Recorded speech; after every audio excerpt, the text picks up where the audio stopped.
Master صاحب یہ جو آپ نے اعمال بتائے اس کے لیے کیا باقاعدہ چلہ کاٹنا یا اس روحانی دنیا میں آنا ضروری ہے، یا کوئی سا بھی عام بندہ گھر میں بیٹھ کے آپ کی اجازت سے اس کو کر سکتا ہے؟ دیکھیں کر سکتا ہے، بالکل عام بندہ بھی کر سکتا ہے، لیکن اس میں بہتر افضل تو یہ ہے کہ اس کی باقاعدہ ریاضت کی جائے تو بہت اچھا ہے، لیکن ہر ایک ایسا نہیں کر سکتا، تو میری طرف سے اجازت ہے گھر پہ بیٹھ کے بھی کریں، ہمارے پاس آنے کی بھی ضرورت نہیں، کیونکہ ہمیں لوگوں کو جمع کرنے کا شوق نہیں ہے۔ صحیح۔ ہاں اچھا آپ کے پاس بھی تو لوگ آتے ہوں گے ویسے جادو ہاں کٹوانے؟ بہت لوگ آتے ہیں اور ہم الحمدللہ۔ نے دیکھا ہے کہ ماشاءاللہ، بلکہ ایسے ایسے واقعات ناظرین محترم ہم نے خود مشاہدہ کیا ہے۔ میں اپنی بات کر رہا ہوں کہ ایک دفعہ تھر پارکر میں گئے تو وہاں پر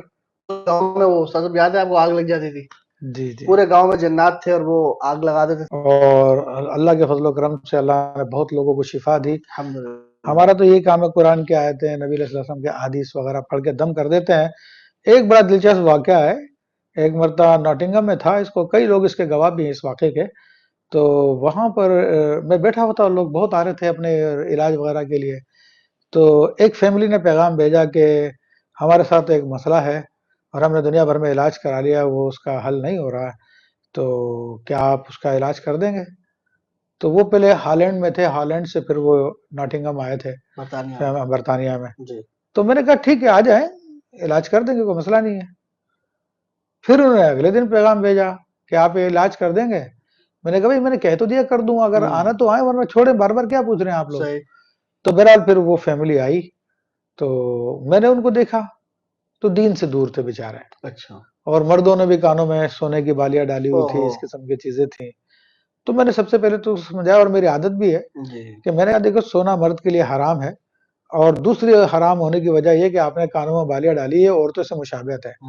اور جو شخص عورتوں سے مشابہت کرتا ہے تو اللہ کے نبی کی زبان پر صلی اللہ علیہ اس پر اللہ تعالیٰ کی لعنت ہے، اللہ تو آپ لوگوں پہ تو ہر وقت اللہ تعالیٰ کی لعنت برس رہی ہے، تو رحمت میرے برس پاس رہی تو یہ روحانی علاج ہے، ہے۔ رحمانی کلام ہے، تو اس سے میں اللہ کی لعنت کو کیسے دفع کروں گا صحیح بات۔ جب تک کہ آپ اپنی غلط عادتوں کو نہیں چھوڑیں گے؟ تو انہوں نے اسی وقت اپنی بالیاں وغیرہ اتار کے مجھے میرے سامنے ڈالی، کیا بات ہے۔ تو میں نے کہا بھائی مجھے نہ آپ کی انگوٹھی چاہیے نہ آپ کی بالیاں چاہیے، تو یہ آپ اپنے پاس رکھیں، اپنے گھر کی خواتین کو دے دیں۔ وہ سمجھ رہے ہوں کہ شاید نظر آنا چاہ رہے ہیں۔ ہاں ہاں، تو پھر الحمدللہ میں نے ان کو دم وغیرہ کیا، اور پھر وہ کہنے لگے کہ حضرت پھر معاملہ یہی نہیں ہے، ہمارے گھر پہ بڑا مسئلہ ہے، اور ہمارا مسئلہ یہ ہے کہ سر شام ایک بلی آ جاتی ہے اور وہ آ کر جو ہے ہمارے گھر کو دیکھتی ہے، اس کی آنکھوں سے گرین رنگ کی لائٹ نکلتی ہے، اور ہمارے گھر کی دیوار میں دراڑ پڑ گئی ہے، اور ہمارا حال یہ ہے کہ اپنے گھر میں ہم اپنا ٹوائلٹ رات میں یوز نہیں کر سکتے، رات میں جیسے ہی اپنے گھر کا ٹوائلٹ یوز کرتے ہیں تو کوئی بلا ایک دفعہ سامنے آ جاتی ہے، تو ہم لوگ رات جو ہے ٹوائلٹ ٹیسکو مارکیٹ کا یوز کرتے ہیں، تو کیونکہ پوری رات کھلی رہتی ہے ٹیسکو مارکیٹ، تو اور ٹیکسیوں میں ہم سوتے ہیں، ہمارے ساتھ یہ معاملہ ہے، اور گھر میں عجیب معاملہ ہمارا، کہ قرآن مجید رکھا ہوتا، قرآن مجید کھولا تو اس کو اندر کھولا تو اس پہ ایک صفحہ رکھا ہوتا، کاغذ رکھا ہوتا، اس کے اوپر جو ہے کسی عورت کی تصویر بنی ہوئی تھی، ہمارے دیکھتے دیکھتے وہ بچے کی تصویر بن گئی، اور اس قسم کی چیزیں ہمارے ساتھ پیش آ رہی ہے، بہت حیرت انگیز قسم کی، اور بستروں پہ خون کے دھبے پڑ رہے ہیں، اور ہر طرح سے ہم بہت پریشان ہیں۔ میں نے کہا چلو انشاءاللہ آپ کے گھر کی طرف بھی یعنی کہ آؤں گا۔ سخت طریقے سے وہ بیچارے ہاں مبتلا ہاں، ہوئے ویسے جادو میں۔ اصل میں جادو کی اقسام ہوتی ہے، تو بابل کا جادو ہوتا ہے، وہ بڑا سخت قسم کا ہوتا ہے۔ تو اتفاقی بات ہے کہ اسی علاقے میں شام میں ایک دوست، یہاں پہ میری انویٹیشن تھی تو میں ان کے گھر پہ گیا، تو ان کا گھر وہاں سے قریب تھا، اچھا۔ تو میں نے کہا چلو کھانا کھا لیا، ذرا واک کرتے ہوئے ان کی طرف چلتے ہیں، تو جب میں ان کے یہاں پہ پہنچا اور میں نے دیکھا کہ واقعی گھر میں عجیب سا ماحول تھا، وہ دیوار بھی مجھے دکھائی کہ جس میں دراڑ پڑی ہوئی تھی، اور خون کے دھبے انہوں نے مجھے دکھائے سارے، تو میں نے الحمدللہ وہاں پہ پڑھائی کر دی، اللہ تعالیٰ کے فضل و کرم سے پھر ان کی کبھی شکایت نہیں ہوئی، کیا بات، اللہ نے ان کے معاملات کو درست فرما دیا، ماشاءاللہ۔ تو یہ اللہ تعالیٰ کا کلام ہے یہ، یعنی کہ جادو بھی کارڈ الحمدللہ کرتے ہیں آپ؟ الحمدللہ اور جادو اس کی فیس جنات بھی بتا دیں آن لائن تاکہ پتہ چل جائے ہمارے